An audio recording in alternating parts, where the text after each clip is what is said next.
16h20, c'est Virgile sur M.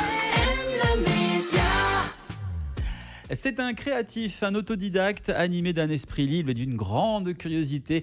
Il est avec nous tous les mardis pour nous parler art. L'art avec un grand A. C'est Olivier Legrand, responsable de la Millennium Art Gallery. Bonjour Olivier. Bonjour Virgile. Et justement, tiens, j'ai une question d'un certain Virgile C. de Crissier.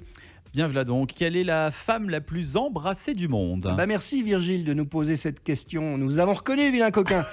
Question qui au premier abord n'a rien à voir avec l'art et pourtant... Laissez-moi vous raconter cette histoire pleine de romantisme et de mystère. Nous sommes dans le Paris du 19e, une époque où la beauté et l'étrange se côtoient. Imaginez-vous flânant sur les quais de Seine lorsque soudain, le destin frappe. Le corps d'une jeune femme inconnue est découvert flottant dans les eaux sombres de la Seine. Elle est sans vie. Mais son visage est empreint d'un sourire énigmatique et serein, comme si elle avait accepté son sort avec une grâce mystérieuse. Aucune trace de contusion ou de plaie, on conclut très vite au suicide.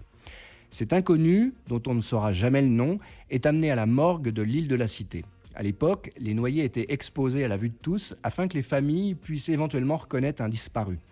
Quoi, les gens allaient voir les morts ? Et oui, voir les morts devient une attraction du tout Paris et la morgue figure en bonne place dans les guides touristiques jusqu'à sa fermeture au public en 1907. Alors notre belle noyée crée l'événement. Avec le bouche à oreille, les Parisiens viennent par centaines chaque jour, en famille, avec même les enfants sous le bras, pour voir le sourire énigmatique de la jeune inconnue. C'est littéralement, au bout d'une semaine, le défilé à la morgue. Un employé frappé par sa beauté surnaturelle décide de créer un masque mortuaire de son visage. À l'époque, c'était courant, mais plutôt pour les hommes un peu illustres. Ce geste, mi-romantique, mi-macabre, déclenche une série d'événements que personne n'aurait pu prévoir.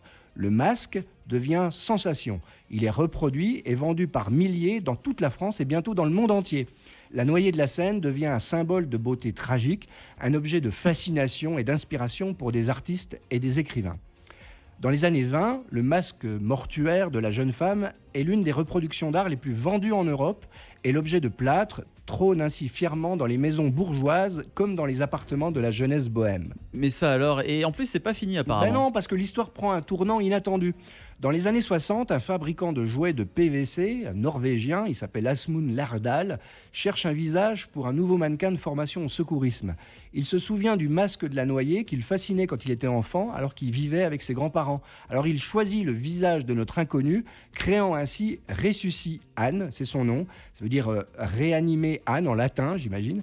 Et elle devient ainsi le visage de la réanimation cardio-pulmonaire, enseignant à des générations de secouristes comment sauver des vies en lui faisant du bouche à bouche. Incroyable. Aujourd'hui encore, l'inconnue de la scène projette son aura mystérieuse sur les artistes et les écrivains. Elle a par exemple influencé Patrick Mondiano pour l'écriture de son roman Des Inconnus, et même Chuck Palahniuk, qui est l'auteur du Fight Club, dans son récit d'horreur À l'estomac. On peut même la voir apparaître furtivement comme un clin d'œil dans le film d'Agnès Varda consacré à Jane Birkin.